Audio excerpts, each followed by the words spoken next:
자, 진시 황제가 죽고 나서 진시 황제에 반발하는 이제 움직임들이 막 여기저기서 일어났죠. 그래서 그 진시 황제가 멸망시켰던 여러 나라들이 그 각자 이제 다시 진나라에 대항한다는 명분으로 이제 반란이 일어났죠. 그러니까 막 어지러운 상황에서 여러 영웅들이 등장을 하는데, 자, 먼저 그 힘은 솥을 들 수 있었고, 그리고 자기 스스로 얘기하기를 산을 뽑고 그 씩씩한 용기는 세상을 덮는다는 역발상 기계세의 황후.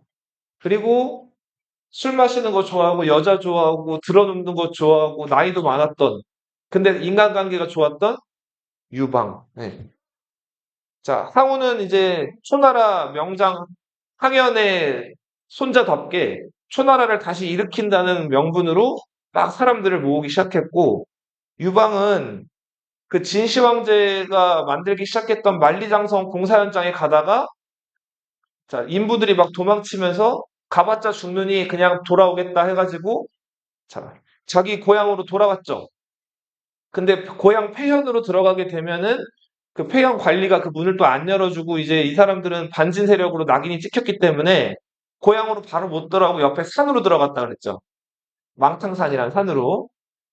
자, 이 산에 들어간 유방 세력들이 여기서 그 주변 마을 약탈해 가면서 먹고 이제 버티고 했다 그랬죠? 근데 언제까지 이럴 수 없다. 그래서 고향 폐연으로 돌아가잖아요. 이때 폐연에 있던 관리, 소하, 조참이 폐연 현령을 설득해서 유방을 받아들이라고 하지만 폐연 현령이 이걸 거부하죠. 자, 그래서 소하와 조참 같은 사람들이 성 밖으로 나와가지고 유방 편에 들어오고, 당시 유방이 인기가 많았기 때문에 폐연의 백성들이 성문을 열어서 유방을 맞아들였다 그랬죠? 자, 그래서 유방은 이 폐연이란 곳에서 군대를 일으키게 돼요. 이렇게 디서 딱 자리를 잡고 군대를 일으키거나 병사를 이제 가지고 그 일어난 거를 거병이라고 불러요. 뭐라고요? 거병. 유방이 자기 고향이었던 폐연에서 거병하게 된다. 그리고 폐연 주변에 뭐 풍읍이라든지 여러 지역들을 이제 차지해서 어느 정도 세력을 가지게 돼요. 자, 그러던 상황에서 우리 초나라 항우는 항량, 항우, 이 항씨 세력들은, 자, 더 이제 회계보다 이 한쪽에 치우쳐 있는 회계보다는 더 수도로 삼기 좋은 팽성이란 곳으로 수도로 옮겨서 여기를 근거지로 삼는데, 항씨 진영에는 범증이라는 70대 노인이면서 머리가 아주 좋은 뛰어난 사람이 있었다 그랬죠? 이 범증이 다른 초나라 다시 일으켜 세우겠다는 세력이랑 우리가 차별화되려면 누구를 왕으로 올려야 된다 그랬죠? 옛날 멸망한 초나라의 진짜 그 왕실의 후예를 왕으로 올려야지 우리가 진짜 초나라로 인정받을 수 있다. 초나라 백성들한테. 자, 그렇게 얘기를 하죠. 그래서 예전에 멸망한 초나라 왕손을 막 찾아다니죠. 그래서 한 명을 찾았는데 그 사람 뭐 하고 있었다 그랬어요? 목동, 그쵸. 양치기 하고 있었다 그랬죠. 그 양치기 하고 있던 뭐 전혀 정치적인 감각이나 능력이 없는 옹심. 이 사람을 초나라 왕으로 이제 올리죠. 선생님 봐봐. 이렇게 그 신하가 왕을 하나 골라가지고 세우는 거를 옹립이라고 불러요. 뭐라고요? 옹립. 옹립이에요, 옹립. 네. 자, 그렇게 해서 양치기였다가 왕이 된 사람이 초나라 누구다? 회왕이었다, 회왕. 네. 자, 근데 이 초회왕은 뭐 양치기였고 별 능력이 없었음에도 효과가 대단했어요. 진짜 초나라 왕손이 왕이 됐다는 소문이 들리자마자 각 지역에서 진나라에 반대하는 사람들이 초나라 그 깃발 아래로 회왕 밑으로 몰리기 시작했단 말이에요. 범증의 계략이 먹혀 들어간 거죠. 자, 유방이 이 폐연에서 주변 고을들을 조금씩 점령하면서 세력을 넓히고 있었는데, 자, 유방이 뭐 하면 스사건건 태클 걸고 사이가 안 좋은 사람이 하나 있었다 그랬죠. 기억나요? 옹치죠, 옹치. 이름도 좀 그지 같죠? 근데, 자, 이 옹치는 왜 유방이랑 또 사이가 안 좋았냐면, 유방은 그냥 동네에서 좀 말 그대로 백수 건달이었다 그랬잖아요. 근데 이 옹치는 이 폐연에서 조금 영향력 있는 집안 사람이었단 말이에요. 이 옹씨 세력이. 그러니까 한마디로 치면은 뭐 좀, 뭐 부자, 잘 나가는 집안의 사람이었는데, 유방같이 보잘것없는 사람이 갑자기 거병한 다음에 막 뭐 장군 소리 듣고 뭐 다른 사람들한테 군주 소리를 들으니까 그게 또 불만스러웠던 거예요. 자, 그래서 유방이 폐연을 잠깐 비우고 주변의 다른 지역으로 공격해 들어갔을 때, 그 진나라 나머지 성들을 점령하러 갔을 때 이 옹치가 유방 배신해요. 자, 그리고는 유방이 이제 진나라 군대랑 전쟁을 마치고 폐연으로 들어오려고 하는데 성문을 안 열어주는 거예요. 자, 그래서 유방이 바로 그 폐연을 공격하는데 성을 뺏기가 쉽지 않죠. 성문 닫아 잠그고 상대가 막으면은 이게 막 뚫기가 쉽지가 않단 말이에요. 그래서 유방이 얼떨결에 자기 근거지를 빼앗겨요. 자, 그래서 오갈 데가 없는 상황이 돼가지고 떠돌이가 된단 말이에요. 자, 그래서 어디를 가야 될까 하고 걱정을 하고 있었는데 초나라가 당시 잘 나간다는 얘기를 들어요. 회왕이란 왕이 옹립이 됐고 초나라가 인기가 많다는 얘기를 들어서 유방이 그리로 가야겠다 해서 이 팽성 쪽으로 방향을 잡아요. 자, 이렇게 팽성 쪽으로 가고 있었는데 요때 마침 우리 저 첫 시간에 배운 건데 그 황해군이라는 저 힘센 장사를 이용해서 진시 황제 암살하려고 했던 또 지혜로운 사람이 있었죠. 장량이라는 사람이 있었죠. 그죠? 자, 이 장량이 그 사람 죽인 다음에 한동안 그러니까 저기 그 진시 황제 죽이려는 거 실패한 다음에 한동안 숨어 있다가 그 웬 그 신발 던지는 노인 기억나요? 그 노인한테 책 받아가지고 열심히 공부하고 뭐 이랬죠. 그죠? 자, 그러다가 장량이 사람 죽이고 나서 요 사비로 숨어든 상백이라는 사람 구해줬다는 것도 기억나요? 자, 그래서 아무튼 장량은 그 합이란 곳에 좀 숨어 있었는데 장량도 이제는 여기 더 이상 숨어 있을 수 없다 해가지고 합이 밖으로 나왔단 말이에요. 그래서 초나라가 잘 나간다는 얘기를 듣고 항량, 항우, 초회왕을 섬기러 그쪽으로 갔단 말이에요. 요때 길거리에서 유방이 장량을 만나요. 자, 유방과 장량은 이제 나중에 얘기하겠지만 유방이 황제가 되고 나라를 이끌어가는데 결정적인 역할을 하고 결정적일 때 지혜를 제공했던 사람이 이 꾀주머니 누구다? 장량이에요. 네. 자, 그래서 유방이 자기 오른팔 같은 장량을 만난다. 자기 근거지는 뺏겼지만 자기 근거지보다 어떻게 보면 더 중요할 수 있는 장량을 여기서 만난다. 그리고는 횡성으로 가요. 자, 가서 유방이 자기 자초지종을 얘기를 해요. 유방 쓸게요. 여기다 요 항량 아래다가. 자, 항량 장군, 지금 내가 근거지를 뺏겼는데 나한테 군사 5천 명만 빌려주면 내가 여기 그 폐연을 다시 되찾은 다음에 이 폐연을 초나라 땅으로 이제 넘기겠다. 자, 이렇게 부탁을 한 거예요. 자, 항량이 얘기 듣고 들어보니까 나름 괜찮은 제안 같아가지고 자, 유방한테 이제 군사를 빌려줘요. 자, 그래서 유방이 그 5천 군사를 받아가지고 좀 훈련을 시키면서 여기서 팽성에서 머무는데 이때 유방이랑 항우가 처음 만나게 되죠. 항우는 이때 나이가 몇 살이라고 그랬죠? 20대 중반, 젊은 나이. 유방은 40대 중반. 그렇죠. 나이가 많죠. 그러니까 요즘에는 아이를 늦게 낳지만 옛날에는 보통 20대 안 됐을 때도 아이를 낳기도 했거든요. 중학생, 고등학생 나이 때 시집 가거나 장가 가가지고. 그러니까 이때 20살 차이면 거의 아들이랑 아버지 차이죠. 그죠? 자, 근데 유방이랑 항우랑 여기서 이제 만나면서 이거저거 얘기를 나눠봤는데, 항우가 용기도 있고 좀 씩씩한 거예요. 그래서 이때 유방이랑 항우가 소위 말하는 의형제를 맺어요. 의로 맺은 형제죠. 피 한 방울 안 섞였지만. 네. 자, 그리고 유방은 이제 항량한테 빌린 군사로 이 폐연을 공격해 들어가서 옹치를 쫓아내버리고 폐연을 되찾는.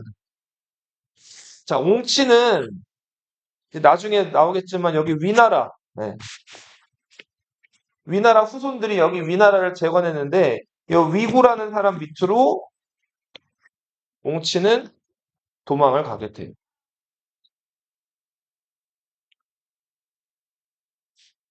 자, 이제 정말 이 초나라 세력이 엄청 커졌어요. 자, 근데 우리 저번 시간에 얘기했는데 그 진시황제 무덤 공사하던 죄수들 이끌고 진나라에 반대하는 세력들을 다 때려잡기 시작했던 명장이 있었죠. 그 장군이 누구였어요? 장, 장한이란 장군이었죠. 그죠? 자, 죄수 몇만? 20만 명을 데리고 훈련을 시켜가지고, 자, 이 뭐 위나라, 그리고 한나라, 주변에 이제 진나라에 반대하는 군사들을 다 때려잡았다 그랬죠. 자, 그래서 초나라 입장에서도 저 장한이랑 언젠가는 우리가 한번 붙어야겠다 싶었는데 그날이 온 거예요. 자, 장한의 군대가 위나라 무찌르고 한나라 무찌른 다음에 자, 여기 그리고 또 제나라 군대도 여기 도와주러 온 제나라 군대도 무찌르고 자, 여기 동아란 곳에 이르렀어요. 자, 이 초나라 항량, 항우, 유방 자, 이 멤버들이 동아로 가요. 여기서 장한과 초나라 군대가 꽉 맞붙어 싸운단 말이에요. 자, 누가 이겼어요? 초나라 군대가 이겨요. 자, 근데 초나라 군대가 이기는데 장한이 이제 지긴 졌는데 완패한 거는 아니고 자기 군대 일부만 좀 잃어버리고 이제 얼른 군대를 물려가 후퇴한 다음에 재정비를 해요. 자, 말씀드렸다시피 장한이 완패하지는 않았다 그랬죠. 자, 근데 그동안 계속 이기면서 초나라 세력을 키워오던 이 항량이 항우의 작은 아빠죠. 소위 말해서 우쭐하게 돼요. 아, 저거 그래봤자 진나라 저 죄수들이고 저 잡병들이고 우리는 계속해서 이겨왔고 또 지금 동아에서도 장안 군대를 이겼으니까 별거 아니라고 방심을 하게 된단 말이에요. 근데 장한은 진나라 최후의 명장이라 그랬죠. 만만한 사람이 아니었단 말이에요. 자, 그래서 동아에서 아무튼 이 장한을 잡은 다음에 당시 이제 저 장한의 군대가 조금 뿔뿔이 흩어지게 되는데 이때 이 복양이라는 곳으로 항량이 이제 항우랑 유방을 보내요. 항우랑 유방은 당시 이제 항량 군대에서 오른팔 왼팔 같은 뛰어난 장군들이었는데 이 장군들을 보내고 당시 정도라는 곳으로 장한이 가 있었거든요.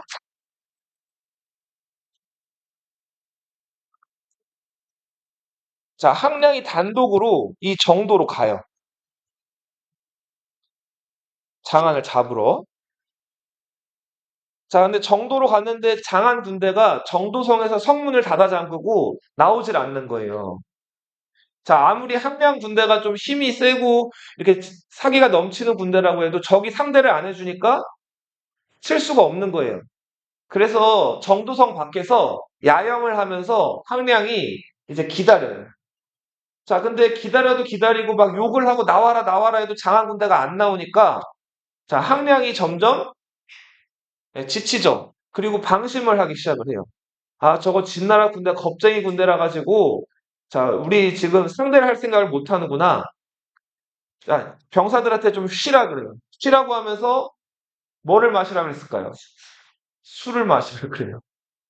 자, 전쟁이 끝나지도 않았는데 술 마시고 술판 버리고 놀면 돼요, 안 돼요? 안 되죠. 장한이 이거를 기다리고 있었죠. 자, 정도성에서 밖에서 술 마시고 야영하고 있는 항량의 군대를 장한이 기습을 한단 말이에요. 이때 항량이 장한한테 목숨을 잃어요.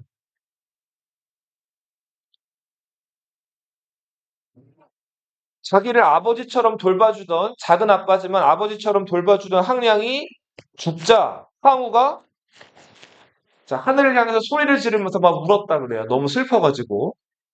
자, 그런 항우, 자, 군대를 몰아가지고 장안을 치려고 했는데 이미 항량이 이끌고 있던 주력이 패했기 때문에 도저히 장안 군대랑 싸울 상황이 아니었어요. 그래서 항우랑 유방이 어쩔 수 없이 다시 초나라 수도 팽성으로 돌아오게 돼요.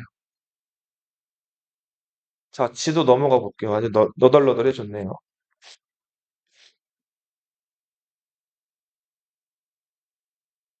자, 팽성이에요. 여기. 팽성에는 초나라 누가 있어요? 양치기 회왕이 있죠. 그리고 이제 항량이 죽으면서 항씨 가문의 리더가 누가 됐을까요? 항우가 됐죠. 그리고 항우 옆에는 항우 오른팔이라고 할 수 있는 70대 노인 범증이 있었죠. 자, 항우 20대인데 범증 70대라 그랬죠. 이거는 거의 할아버지 아니면 증조 할아버지랑 증손자 차이죠. 자, 그래서 항우가 평소에 범증한테 아부 이랬다 그래요. 아부가 뭘까요, 아부? 그쵸, 아버지의 어떻게 보면 애칭 같은 표현이에요. 항우가 범증한테 뭐라 그랬다고요? 아부라고 했다고. 그만큼 범증을 믿었고, 범증은 항우를 열심히 섬겼던 사람이에요. 그렇겠죠? 네. 자, 그 항우와 범증, 그리고 항우와 의형제를 맺었던 누구? 유방. 그리고 사실 정도성에서 항량이 죽기 전에 술 마시고 술판 벌일 때 그 항량 옆에서 마지막으로 항량한테 술 마시면 안 된다고 간언했던 창자비가 있었어요. 그 남의 가랑이 밑을 기었던 한신이 있었죠, 한신. 네. 근데 창직이었기 때문에 항량이 한신 말을 듣지를 않았단 말이에요. 그리고 또 유방한테 꾀주머니 역할을 했던 신발 잘 주워오는 장량. 이런 사람들이 팽성에 옹기종기 모여 있었죠. 그래서 한 명만 더 쓸게요. 자, 홍의라는 사람이 있었어요. 이 사람은 초나라의 옛 귀족이었어요. 자, 그래서 초회왕이 옹립되면서 초나라가 다시 재건될 때 이 송의도 군대 2,000명을 이끌고 이 초나라 캠프에 합류를 했단 말이에요. 자, 근데 이 초회왕은 막상 초나라 왕이 됐는데 어, 이 정치는 항량, 항우, 항씨 가문들이 정치를 다 하는 거예요. 그러니까 실권이 있었다 없었다? 없어요. 그냥 꼭두각시인 거예요. 뭐 아무것도 할 수 있는 게 없어요. 자, 그러다 보니까 회왕 입장에서는 답답했겠죠. 그리고 뭐 사사건건 다 할 때마다 이 항우한테 보고를 해야 되고 황씨가 이래라 저래라 하는 대로 할 수밖에 없는 상황이 너무나 싫었는데 그때 유일하게 옛 초나라 귀족으로서 초회왕 편을 들었던 사람이 누구다? 이 송이라는 사람이었어. 자, 근데 초회왕 입장에서는 항량의 죽음, 항량의 죽음이 초나라 군대의 패배이기도 했지만 편으로는 좀 어땠을까요? 그쵸. 나쁜 일만은 아니었죠. 그동안 자기한테 이래라 저래라 하던 항씨 귀족 중에 리더 항량이 죽었잖아요. 자, 그런 상황이 요 상황이었는데, 자, 아까 우리 정도에서 장한이 승리한 다음에 어디로 가냐면, 이제 위나라 깼고, 한나라 깼고, 제나라를 깼기 때문에, 자, 여기 있던 나라가 조나라였단 말이에요. 자, 조나라의 군주는 조나라의 옛 왕손이었던 조헐이었어요. 이름이 헐이에요, 헐. 조헐. 자, 장하는 이 조나라를 깨부수러 가요. 이렇게. 황하를 건너서 조나라를 깨부수러 간다. 자, 초회왕이 명령을 내려요. 자, 지금 진나라 우리 마지막 수도는 진나라 수도 어디였죠? 여기였죠, 여기. 뭐였어? 진나라 수도 뭐예요? 함양이죠. 이 함양은 어디 있다 그랬어요? 삼국관 안쪽에 있다 그랬죠. 그래서 요 함양이 있는 요 주변을 뭐라고 부른다? 관중이라고 부른다 그랬죠. 네 개의 관문이 막고 있는 곳이라 그랬잖아요. 그죠? 자, 그래서 아무튼 진나라를 상징하는 진나라의 제일 머리, 핵심이라고 할 수 있는 지역이 관중이었단 말이에요. 초회왕이, 자, 이 관중에 먼저 들어가는 사람, 함양에 먼저 들어가는 사람이 관중의 왕이 될 것이다. 내가 관중의 왕으로 임명할 것이다. 라는 얘기를 한단 말이에요. 그러면서 자기 부하랑 장군들한테 이제 군대를 모아가지고 이 관중 쪽으로 쳐들어가라고 명령을 내려요. 그런데 군대를 둘로 나눠요. 먼저 첫 번째 군대는 회왕이 믿었던 누가 이끌게 했을까요? 송의가 이끌게 해요. 자, 송의가 이끌어서 지금 장한이 조나라를 공격해서 조나라가 어려운 상황이니까 이 조나라를 구원하러 가라고, 여기, 자, 이렇게 조나라를 구원하러 가라고 명령을 내린다고. 여기 화살표 나와 있죠, 화살표. 그냥 여기 화살표 보면 될 것 같아. 자, 지금 보면은 이 화살표가 이렇게 나와 있죠? 이때 이 조나라 구원하러 갔던 장군이 송의와 부장군이 항의였어. 항우였어요, 항우. 자, 쌍장군. 그러니까 요 조나라 구원하러 가는 군대의 총대장이 누구였다고요? 송의. 부대장이 누구? 항우였단 말이에요. 자, 능력으로 보나, 그리고 이 초나라 안에서 권력을 가지고 있는 거로 보나, 원래는 누가 대장군이 돼야 돼요? 삭장군이. 항우가 삼장군이 돼야 되는데, 삭장군 자리를 누구한테 줬다고요? 송이한테 줬어요. 이거 왜 그랬을까요? 내심 견제를 한 거죠. 그죠? 평소에 자기 말 안 듣고 자기 막 이래라 저래라 하는 항씨가 싫었던 거예요. 자, 그리고 한편으로는 그 유방, 팽성에 있던 유방한테는 바로 이 함양으로 향하게끔 했단 말이에요. 자, 그렇게 해서 유방의 군대도 이제 출병을 하게 된다.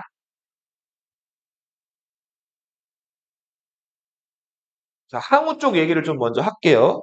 이 송이라는 사람이 이제 군대를 이끌고 안양이라는 곳에 도착을 하는데 지금 조나라를 구원하려면 빨리 황하를 건너가지고 조나라로 가야 되죠. 자, 근데 이 안양이란 곳에서 머물러요. 그 다음에 47일 동안 한 발짝도 움직이지를 않아요. 그러면서 계속 뭐 했을까요, 송이가? 술을 마셔요. 술 마시고 논단 말이에요. 자, 이거 왜 그랬을까요? 자, 송이가 얘기하기로는, 자, 지금 이 조나라에 장한 군대가 들이닥쳐가지고 열심히 싸우고 있는데, 조나라랑 장한 군대가 치열하게 싸워가지고 힘이 다 빠지면 자기는 그때 도와주러 가겠다는 거예요. 근데 지금 조나라 입장에서는 거의 지금 수도가 뺏길랑 말랑할 정도로 위기의 상황이었는데 느긋하게 이렇게 기다리겠다는 거예요. 자, 이거는 좀 뭐랄까, 누가 봐도 납득이 이해가 잘 안 되는 부분이었죠. 자, 이런 상황에서 항우가 송이를 찾아가요. 빨리 좀 쳐들어가자고. 자, 근데 송이는 항우한테 오히려 술잔을 이렇게 건네주면서 아, 뭘 그렇게 서둘러. 다 때가 되면 알아서 우리 움직일 거야. 이런 식으로 항우를 오히려 이제 이렇게 이렇게 돌아가게 했다 그러죠. 자, 열받은 항우가 자, 칼을 들고 자고 있는 송이를 찾아가서 어떻게 했을까요? 죽여버린단 말이에요. 자, 이렇게 해서 송이가 죽고 송이의 쌍장군 자리를 황후가 차지하게 돼요. 그리고는 바로 황하를 건너요. 자, 황하를 건너자마자 황후가 한 일이 있어요. 부하들한테 이렇게 명령을 내려요. 그 밥을 지으려면 가마솥이 있어야 되죠. 그래서 그 군량을 가지고 다니는 군인들이 가마솥도 같이 들고 다닌단 말이에요. 그리고 강을 건너려면 못 타고 건너야 돼요. 배 타고 건너야 되죠. 부하들한테 가마솥을 파괴하고 파괴할 가마솥 부자예요. 침 가라앉혀라. 뭐를 주 혹은 선이라고도 해. 선. 이 주나 선은 뭘 뜻할까요? 배를 뜻해요. 가마솥을 다 부셔버리고 배를 어떻게 하라는 거예요? 가라앉히라는 거예요. 자, 그렇게 해서 어떻게 됐을까요? 가마솥은 부셔지고 배는 가라앉은 거예요. 자, 이거 왜 이렇게 했을까요, 항우가? 3일치 식량만 남겨놓고 이렇게 해버려. 그냥 팔 먹을 수 있는 거 없게 알아. 어? 돌아가지 않겠다는 거죠. 어떻게 하겠다는 거예요? 자, 3일치 식량만 남겨놓고 재빠르게 여기를 함락시키겠다는 거예요. 속된 말로 노빠꾸. 자, 뒤가 없이 그냥 공격해 들어가겠다는 거예요. 자, 군인들 입장에서는 식량이 3일치밖에 안 남았어요. 집으로 돌아갈 배는 다 침몰됐단 말이에요. 이제 절박한 상황이죠. 너희 도반에 든 쥐라는 얘기 들어봤어요? 자, 쥐가 궁지에 몰리게 되면 고양이를 물기도 하죠. 자, 그런 식으로 이 군인들을 사지로 몰아넣은 거예요. 그죠? 자, 이제 돌아갈 길이 없는 군인들이 아귀같이 장안의 군대에게 덤벼들었단 말이에요. 자, 이렇게 해서 장안은 조나라를 거의 이제 멸망 직전까지 몰아갔다가 자, 항우의 군대 이제를 맞닥뜨리면서 항우가 또 아주 엄청 여기서 잘 싸워요. 그러면서 장안이 위기에 처하게 된다. 자, 근데 문제는 이 장안이 적으로 삼은 항우보다도 더 큰 문제가 있었어요. 자, 이 진나라 요 함양 요 수도에 있었던 사람 황제 누구였죠? 호해였죠, 호해. 그리고 호해 옆에서 간신 노릇을 하던 조구가 있었죠. 자, 사슴 보고 말이라고 했던 거 지로 기억나죠? 자, 이 조고가 장안이 잘 싸운다니까 배가 아픈 거예요. 자, 어? 자, 장안이 자꾸 전쟁 나가서 공을 세우고 막 여러 나라들을 평정을 하니까 배가 아픈 거예요. 자, 전쟁할 때 제일 중요한 게 뭐예요? 먹는 거. 군량이죠, 그죠?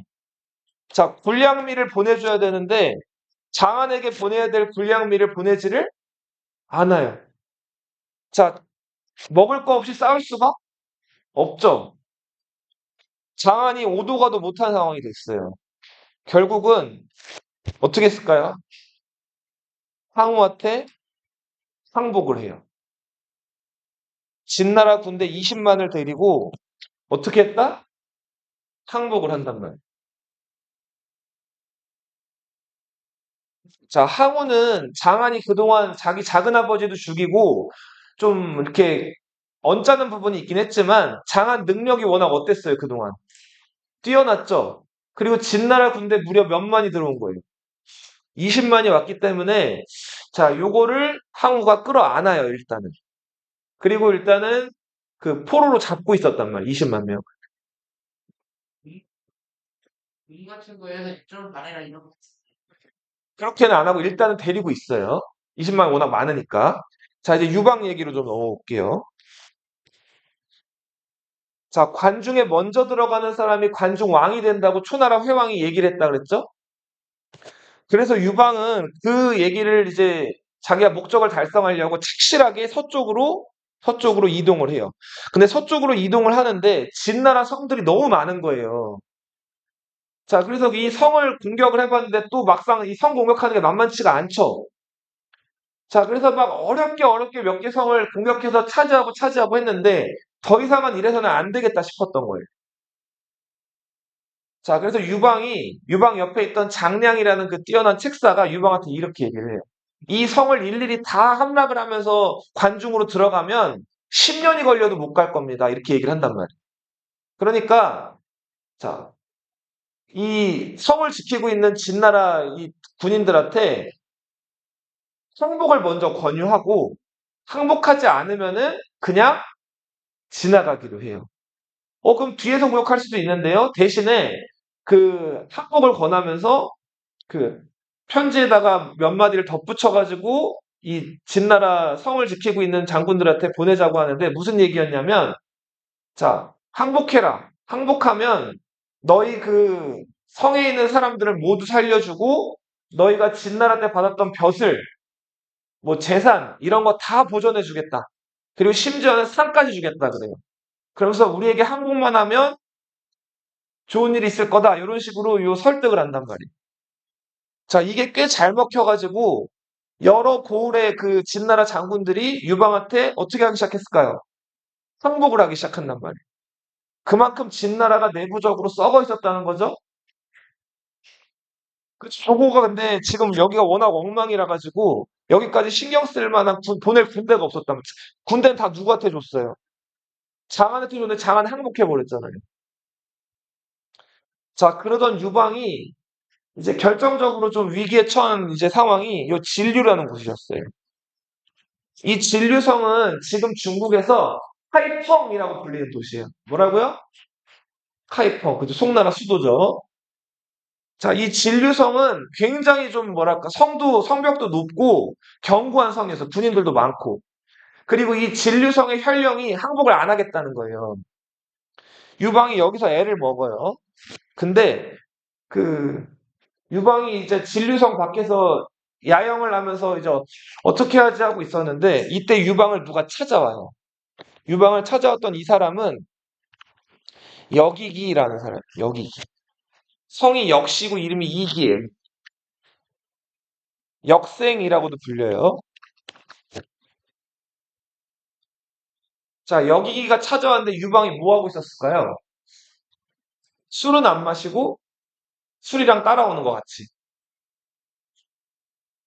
술 많이 마시는 사람들이 같이 보통 따라오는 거. 여자가 꼬인다 그랬죠, 보통. 여자 좋아한다 그랬잖아요. 유방이 어떻게 하고 있었냐면, 요렇게, 요런 걸상, 이렇게, 요 책상 같은 데 이렇게 앉아가지고, 그, 이제, 여기 세숫대야 같은 거 있죠? 그거 놓고 여기 물 받아둔 다음에 발을 씻고 있었어요. 근데 그래도 자기가 그나마 그 자기네 군대 리더니까 자기가 안 씻고 여자들 둘한테 요걸 씻기게 하고 있었단 말이에요.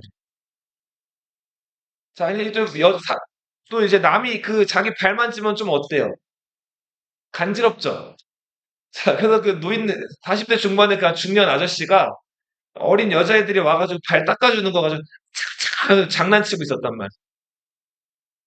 누가 왔는데? 손님이 왔는데. 손님이 왔는데, 거기서 이제 아무튼 여자들이랑 이렇게 발 씻으면서 장난을 치고 있었다고. 여기기 입장에서 기분이 어땠을까요? 확 상했겠죠? 자기가 어째 손님인데 손님 맞이하지 않고 그 여자들한테 발이나 씻기게 하고 있으니까 여기기가 등을 확 돌리면서 돌아가요. 그러면서 유방한테 한마디 던져요. 내가 지금 저 진류형을 무너뜨릴 방법을 가지고 왔는데 이렇게 나 같은 학자들을 이렇게 문전박대하시고 나한테 이렇게 모욕을 주시니까 나는 그런 꾀를 알려드릴 수 없습니다 하고 돌아간단 말이에요. 이때 유방이 어떻게 했을까요? 여자들을 바로 물러가게 하고 바로 옷을 바로 이렇게 갖춰 입은 다음에 여기기를 찾아가서 붙들어요. 그 다음에 무릎을 꿇고 자 선생님 나를 도와주세요라고 한단 말이에요. 자 여기서 유방의 성격을 알아볼 수가 있죠. 유방은 평소에 술도 좋아하고 여자도 좋아하고 드러눕는 걸 좋아하는데 누군가 충고를 해주거나 따끔한 얘기를 했을 때 느끼는 게 있으면 바로 어떻게 하는 사람? 바로바로 고치는 사람이에요. 자 이렇게 해서 유방이 이 여기기한테 이제 애걸복걸을 해요. 그 느낌이 있었나 봐요. 알고 보니까 여기기가 이 진류성을 지키는 그 혈령이랑 어렸을 때부터 베프였어요, 베프. 베스트 프렌드, 친구였단 말이에요. 이 진류연의 혈령을 찾아가가지고 유방 얘기를 하면서 유방이 좋은 사람이니까 성문을 열어가지고 유방한테 항복하라고 얘기한단 말이에요. 자, 여기기의 말에 넘어가서 이 진류연의 혈령이 유방한테 항복을 하게 됩니다. 자, 진류가 항복했다는 얘기를 듣자, 자, 이 주변에 있던 고을들, 이 고을들은 다 항복을 하기 시작을 해요. 그래서 유방이 손쉽게 자, 이 낙양이란 곳까지 진격을 하게 됩니다. 자, 그리고는 유방은 이쪽은 또 관문이 많고 해가지고 이쪽으로 더 이상 진격하진 않고 남양, 이란 곳으로 갔다가 자, 요 남쪽에 무관, 관중의 남문이죠? 이 무관으로 향하게 돼요. 이 무관에서도 처음에는 저항하는 진나라 군대가 있었는데 같은 방법. 만약에 우리를 그냥 지나 보내주기만 한다면 너희들 지위나 재산이나 모든 것들 보장해주겠다. 자, 그렇게 해서 이 무관도 손쉽게 통과를 해가지고 가장 먼저 관중을 통해서 함양으로 들어간 사람이 누구다? 유방이 먼저 들어가게 됩니다. 자, 함양에 들어갔더니 어떤 상황이 벌어지고 있었냐면 이 호해가 지금 진나라가 엉망이 됐다는 걸 뒤늦게 알아요. 그래서 조고를 불러다가 어떻게 된 일이냐 물어보려고 했는데 자, 가봤자 뭐 조고 잘못밖에 없는 거잖아요. 그래서 조고가 먼저 선수를 쳐요. 자기 부하들을 보내가지고 호해를 자살하게 만들어요. 호해가 무능력해가지고 진나라가 이렇게 엉망이 됐다고 호해한테 모든 걸 뒤집어 씌운 다음에 자기 부하를 보내가지고 그 멍청한 황제 호해를 자살하게 만들죠.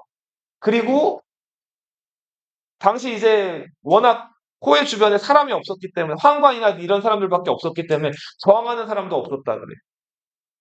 자, 그래서 무능력한 황제 호해가 죽고 또 진나라에 얼마 안 남은 왕손 중에서 자영이라는 사람이 진나라의 3대 황제가 돼요.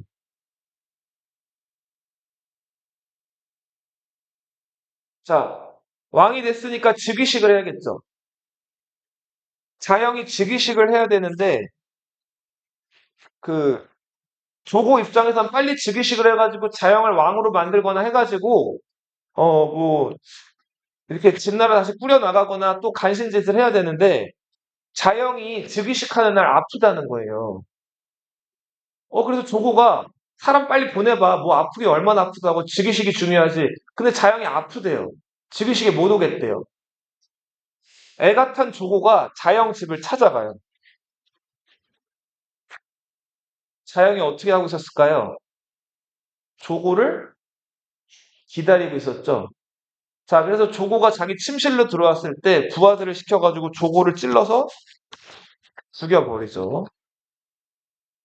자, 이렇게 해서 이 자영이 드디어 그 간신 조고를 죽여버리고 다시 진나라 왕권을 어느 정도 회복할 상황을 만들었는데 이미 때는 너무 늦었죠. 자, 누가 함양으로 들어와 버렸어요? 유방이 관중을 통해 들어와 버렸다. 어? 백성 주고 자연 이미 진나라에 대한 민심이 너무 안 좋아져가지고 어떻게 자영이 손을 쓸 수가 없는 상황이었어. 자, 유방이 이제 함양으로 들어오자 자영은 어떻게 했을까요? 그쵸. 항복을 하죠. 자, 항복할 때 어떤 의식을 할까요? 옛날 중국에서는 일단 성 위에다 무슨 깃발을 걸까요? 백기를 걸어요. 백기. 하얀 깃발을 걸고 이 진나라 왕 자영도 어떤 옷을 입었을까요? 하얀 옷을 입고. 그리고 자, 그 목에는 뭘 걸고 나왔을까요? 진나라 그러니까 황제의 상징 옥새를 가지고 나와요. 그리고는 이걸 승문 밖에 있는 유방을 찾아가 가지고 무릎을 꿇고 머리를 조아리면서 유방한테 이 옥새를 넘긴단 말이에요. 자, 진시 황제의 옥새를 받은 사람은 누구다? 유방이다. 그리고 초회왕의 약속대로라면 이제 누가 관중의 왕이 돼야 돼요? 유방이 관중의 왕이 돼야 되죠? 자, 유방은 함양성에 들어가자마자 명령을 내려요. 자, 지금 저 함양궁에 있는 보물창고의 문을 다 닫아라. 잠구라는 거예요. 저 보물 털끝 하나 건드리지 말고, 자, 그리고, 어, 법을 이제 세 가지로 얘기를 하는데, 사람을 죽인 자는 사형에 처한다. 자, 도둑질하거나 남을 때린 사람은 어떻게 할까요? 죄에 따라서 벌을 준다. 그리고 그동안 진나라 사람들, 중국 사람들을 막 올감했던, 뭐만 하면은 사람들을 막 코를 자르거나 처형했던 진나라의 법을 모조리 없앤다. 이 세 가지, 이 세 가지가 유방이 함양에 들어가서 진나라 백성들에게 얘기했던 약법 3장이에요. 약이 뭘까, 약? 피하게요. 맞아요. 너 이거 긴 내용들을 줄이는 걸, 줄여서 이렇게 쓰는 걸 뭐라 그래? 축약 혹은 요약이라고 하죠. 그죠? 그 약자란 말이에요. 진나라의 그 수많은 법들, 진나라 사람들 괴롭히던 수많은 법들을 줄여가지고 딱 몇 개로 줄였다고요? 세 개로 줄인 거예요. 이랬더니 함양에 있던 진나라 백성들이 만세를 부르면서 유방을 우리들의 왕이 왔다고 하면서 굉장히 그 칭찬하고 유방을 반겼다 그래요. 자, 그리고 또 굉장히 또 이건 이채로운 부분인데 유방이 함양에 들어가가지고는 술을 안 마셔요. 여자도 가까이 하지를 않는단 말이에요. 그래서 정신을 차린 거죠, 네. 자, 이제 항우 진영으로 가볼게요. 장한테 항복을 받았어요. 의기양양했어요. 근데 소식이 들려오기를, 자, 누가 먼저 함양에 들어갔대요? 유방이 함양에 먼저 들어갔다는 거예요. 자기보다 한 수 아래라고 생각했던 그 겁 많고, 술이나 좋아하고 여자나 좋아했던 유방이 함양에 먼저 쏙 들어갔다는 거예요. 항우 입장에서 어땠을까요? 열받겠죠? 자, 그래서 얼른 군대를 이끌고, 자, 은어를 거쳐가지고 황하를 건넜어요. 자, 그리고 낙양을 거쳐가지고 신안이란 지역까지 이르게 돼요. 자, 근데 이런 소문이 들려와요. 항우가 아까 진나라 군대 20만 명을 포로로 데리고 있었다 그랬죠? 그 20만 명의 포로들이 자기네 고향을 그리워하면서 초나라에 반란을 일으킬 계획을 짜고 있다는 거예요. 자, 이거 가만히 두고 있을 수 없죠? 항우가 그 20만 명을 한밤중에 이제 산 골짜기 있는 곳으로 한 곳으로 이제 불러요. 그래서 20만 명의 포로는 그 명문도 모른 채 그 이 신안이라는 동네에 있는 한 산골짜기로 이렇게 들어가게 돼요. 자, 산골짜기로 들어갔더니 자, 이 지형이 좀 이렇게 움푹 파인 곳으로 이 20만 명을 데리고 갔어요. 자, 그러더니 갑자기 횃불이 사방에서 확 켜지더니 위에서 그렇죠. 초나라 군대가 화살을 쏘기 시작하는 거예요. 자, 그리고는 준비된 그 삽이나 그 어떤 그 곡괭이 이런 것들로 위에서 흙을 막 뿌리기 시작해요. 자, 그렇게 해서 여기도 진나라 군대 20만 명을 항우가 어떻게 했을까요? 생매장을 시키죠. 아, 근데 이거는 우리가 지금 봤을 때는 너무너무 잔인하고 끔찍한 어떤 그런 거죠. 사람을 생채로 그냥 흙으로 묻는 거예요. 준석이 때 460명 죽었는데 지금 몇만 명을 묻은 거예요. 20만 명을 묻은. 근데 춘추전국 시대 때부터 이거는 사실 전통적으로 행해져 오던 방법이긴 했어요. 왜 그럴까요? 왜 사람 이렇게 죄 없는 사람들을 묻어 죽일까요? 죄가 없진 않겠지만, 얘네들을 살려두면, 자, 예를 들어 지금 진나라 군대 20만 명을 잡은 거죠. 진나라 군대 20만 명을 초나라 갑옷을 입힌 다음에 초나라 군사로 만들면 될 거다라고 단순하게 생각하겠지만, 트롤러뿐만이 아니라 그 20만 명은 그냥 뭐 인형이나 로보트가 아니라 사람이죠. 그렇죠. 그러니까 살아있다 보니까 먹여야 되는 돈도 들어가고, 그리고 이 사람들은 자기 고향이 있잖아요. 그죠? 그러니까 얘네들은 초나라 갑옷을 입혀놔도 전쟁이 딱 되면은 진나라를 향해서 칼을 들이대거나 화살을 쏘는 게 아니라 결정적인데 초나라 쪽으로 화살을 돌린단 말이에요. 그러니까 얘네들을 데리고 있어봤자 좋을 게 없단 말이에요. 그래서 춘추 전국시대 때부터 적, 적군을 포로로 잡으면 이렇게 때로 묻어버리는 게 많이 있었단 말이에요. 좋은 지적인데 장한만 묻지 않았어요. 장한은 뛰어난 장군이니까 장한, 그리고 장안 밑에 부하, 사마흔, 동해 이 세 사람만 묻지 않고 나머지 장안이 거느리고 있던 20만 군대를 모조리 생매장을 시켜버려. 자, 그리고 이 삼국관 앞에 항우가 도착을 했어요. 자, 유방 입장에서는 항우 군대가 40만 명이었거든요. 항우 군대 몇만? 40만. 유방 군대는 자, 이제 10만 명이 있었어요. 10만 대 40만. 그 용맹이나 이런 걸로 봐서는 항우가 훨씬 우월하죠. 군대도 항우가 훨씬 많죠. 붙으면 승산이 있을까요? 없을까요? 없겠죠. 어? 항우가 화가 났잖아요. 자, 유방 죽여버리고 자기가 여기서 왕노릇 할 수도 있는 거기 때문에 유방 입장에서는 겁이 났단 말이에요. 자, 그래서 장량이라는 그 유방 그 책사가 유방한테 함양 밖으로 일단 나가자 그래요. 자, 그래서 유방이 함양 밖에 이 그 파상이 여기는 좀 잘못되네. 파상이 아니라 패상입니다. 패상. 함양 밖에 패상으로 군대를 물려요. 자, 상우가函谷관을 통과해가지고 홍문이란 곳에 도착을 했어요. 자, 그 다음에 함양에 들어가기 전에 유방한테 사람을 보내가지고 야, 홍문으로 와.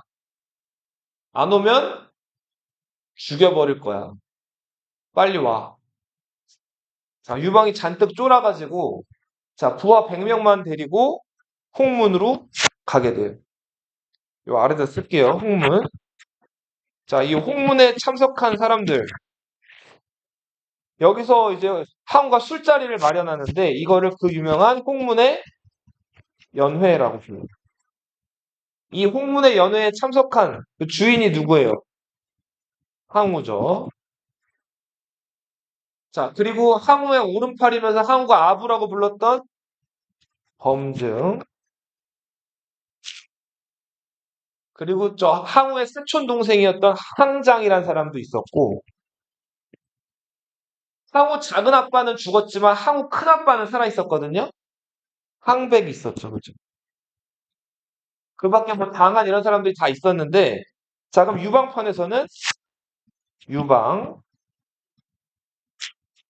장량, 범, 번쾌. 이 사람 뭐 하는 사람이었죠? 개장수. 네. 자, 요런 사람들이 연애에 참여를 해요. 자, 술자리 딱 참여하자마자 항우가 안이 꼽게 이제 그 저 유방을 이제 쳐다보는데 사실 유방이 이제 오기 전에 범증이 이렇게 얘기를 해요. 저 유방이라는 사람은 몸에서 오색 기운이 난다. 그러니까 뭔가 심상치 않은 기운이 있고 지금 함양에 들어가고부터는 그 좋아하는 술도 안 마시고 여자도 가까이 안 하고 함양에 있는 보물창고 같은 거 다 닫아놓고 민심을 얻고 있다. 저 유방은 큰 일을 할 사람이니까 지금 어떻게 해야 된다? 지금 죽여버려야 된다. 이렇게 얘기를 한단 말이야. 범증이 유방을 어떻게 하라 그랬다고요? 죽여버리라 그랬단 말이야. 항우가 그 얘기를 듣다가 뭐 그런 것도 같은데?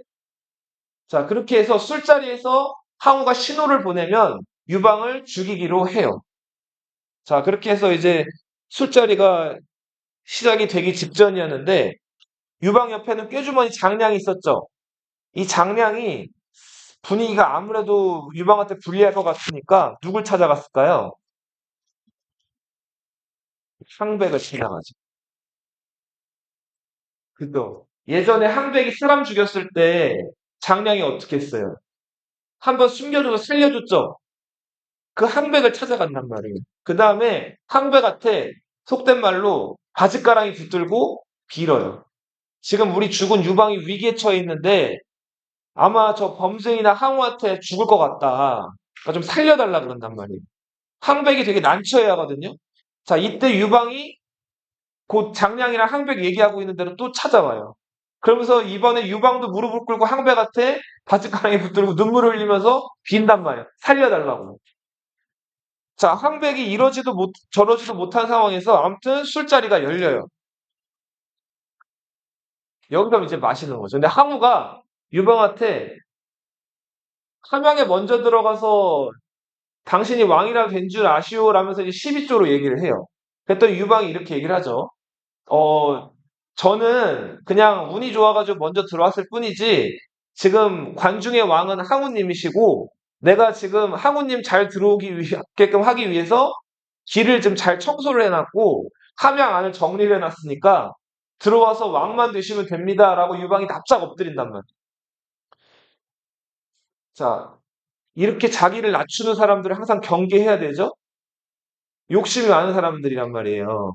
자, 그래서 범증은 여기에도 아랑곳하지 않고 빨리 항우가 신호를 보내기만 기다렸어요. 유방을 어떻게 해버리려고? 네, 죽여버리려고. 자, 근데 항우가, 그쵸, 유방이 이렇게 납작 엎드리는 걸 보고 마음이 좀 누그러진 거예요. 저렇게까지 하는데. 그리고 한때 의형제도 맺었죠? 그쵸? 자, 그러니까 이 유방을 저걸 꼭 죽이기까지 해야 돼? 약간 이렇게 나오기 시작을 한 거예요. 자, 그러면서 신호를 안 보내, 항우가. 자, 애가 탔던 범증이 항우의 사촌 동생이었던 항장을 불러요. 그 다음에, 자, 내가 이 칼을 줄 테니까, 그죠. 지금 술자리니까, 술자리에서 흥을 돋우려면 칼춤을 추거든요, 가끔. 이제, 그래서 여자들이 보통 칼춤을 추는데, 그쵸. 항장한테 칼을 주면서 춤을 추라 그래요. 그래서 칼춤을 추다가 기회를 봐가지고 어떻게 알아? 유방을 죽이라는 거예요. 항장이 이 명령을 듣고, 자, 그 술자리에 가가지고 지금 분위기가 좀 다운됐는데 자기가 칼춤을 추겠습니다 하고 칼춤을 추는 거예요. 그러면서 칼춤을 추는데 그 분위기가 벌써 좀 살벌한 거예요. 자꾸 유방 근처로 가가지고 자, 유방을 찌를 듯이 자꾸 움직이는 거예요. 춤을 추면서. 자, 유방이 겁이 났겠죠? 이때 장량이 또 황급히 나가가지고 황백한테 빈단 말이에요. 그랬더니 황백이 칼을 들고 그 연회 자리로 가요. 자, 칼춤에는 상대가 있어야 됩니다. 라고 하면서 항장이 칼춤을 추는데 항백이 같이 칼을 맞부딪히면서 칼춤을 같이 추는 거예요. 자, 그래서 항장이 유방 근처로 가려고 하면 항백이 이거를 막는 거예요. 자, 이렇게 돼가지고 결국은 뭔가 분위기만 좀 쌀벌해지고 그 분위기가 묘해지니까 상우가 이거를 알아? 차렸겠죠. 그래서 칼 내려놓고 앉아. 자, 이렇게 됐죠. 자, 이렇게 험악해진 분위기에서 문 밖에 있던 그 연회장 술자리 그 열렸던 그 문 밖에 있었던 번쾌가 이 소식을 듣고 자, 차를 차고 방패를 들고 그 막사 안으로 들어와요. 자, 그 다음에 막 씩씩거리면서 이 항우한테 따지죠. 우리 죽은 유방은 지금 항우 장군이 오기를 기다려가지고 함양 그 오는 길을 청소를 해놓고 보물창고에 보물도 하나도 안 건드리고 술도 안 마시고 여자도 안 마시고 항우 장군만 기다렸고 우리는 이렇게 했는데 우리 유방한테 어떻게 이렇게 할 수가 있느냐라는 식으로 따진단 말이에요. 자, 항우가 그 얘기를 듣고 저놈 등치도 큰데 말도 잘하네 하면서 야, 쟤한테 술 좀 한 잔 줘봐. 자, 그래서 술을 항아리째로 줘요. 자, 그랬더니 번쾌가 어떻게 했을까요? 그 술을 원샷을 하죠. 자, 그러더니 항우가 야, 남자답게 술 잘 마시는데 남자들끼리 좀 그런 게 있어요. 좀 이렇게 쾌남이라고 하죠. 자, 그러더니 술 더 먹을 수 있어? 번쾌가 뭐라 그랬을까요? 내가 죽음도 마다않고 여기 들어왔는데 그 술 한 잔 더 못 마시겠습니까? 하면서 자, 술을 또 마시겠다는 거예요. 그랬더니 항우가 야, 술 마실 때 안주가 있어야지 그러면서 돼지다리 한 떡을 이렇게 번쾌한테 주게 했다 그래요. 족발이죠. 자, 그랬더니 번쾌가 어떻게 했을까? 돼지다리가 크니까. 자기 방패 위에다가 돼지다리를 놓고 그 갖고 온 칼 있죠. 칼로 돼지다리를 쓸어가지고 자, 이걸 먹었다. 먹방을 한 거예요. 자, 이렇게 그렇죠. 번쾌가 이렇게 먹방을 하고 있을 때 어떻게든 좀 분위기가 또 올라왔어요. 이제 그때 유방이 이제 이렇게 얘기를 하죠. 항우한테 자기 오줌 마렵다고. 예. 화장실 가고 싶다고. 자, 그리고 요 막사 자리를 빠져나와. 자, 장량이 화장실 간 유방을 쫓아와가지고 뒤도 돌아보지 말고 이 도망치라 그래요. 자, 그래서 유방이 자, 항우한테 인사도 안 하고 자기 군대 10만 명이 있는 이 패상으로 도망을 친단 말이에요. 한참 시간이 지나도 오줌 싸러 갔던 유방이 안 돌아오는 거예요. 근데 항우가 유방 어디 갔어? 자, 장량이 얘기를 해요. 술이 너무 취해가지고 먼저 그냥 가셨습니다. 자, 항우가 좀 어처구니가 없었어요. 범증이 있다 어떻게 했을까요? 화가 무지 많이 났어요. 저 잡아가서 죽여야 됩니다. 근데 항우는 이미 유방을 죽일 마음이 없어요. 자, 이렇게 해서 결국은 유방은 여기서 살아남고 이 홍문의 연애가 끝나고 항우가 함양으로 들어가게 돼요. 자, 항우가 함양으로 들어가서 어떻게 했을까요? 진시 황제가 만들었던 그 화려한 궁, 진시 황제가 그 함양의 아방이라는 곳에 만들었던 수많은 인부들을 동원해가지고 몇 년 걸쳐서 만들었던 아방궁이라는 궁이 있었거든요. 자, 기름을 뿌리게 한 다음에 그 궁에다가 불을 질러요. 그러면서 함양 성 안에 있는 민가, 궁궐, 할 것 없이 다 불을 질러버려요. 그런 다음에 함양 옆에 있는 진시 황제 무덤 여산릉이 있었죠? 그 여산릉을 파헤치게 한 다음에 여기도 불을 지르게 해요. 그래서 1970년대 진시 황제 무덤이 발굴되면서 병마용들이 나왔는데 그 병마용들이 불에 그을려 있었다 그래요. 이거 누가 태운 거예요? 항우가 태운 거예요. 그런데 네. 구워서 아무튼 까만 흙 이런 재 같은 것들이 남아 있었다 그래요. 자, 이렇게 해서 함양을 모조리 항우는 불을 질러버려요. 자, 여기까지 할게요.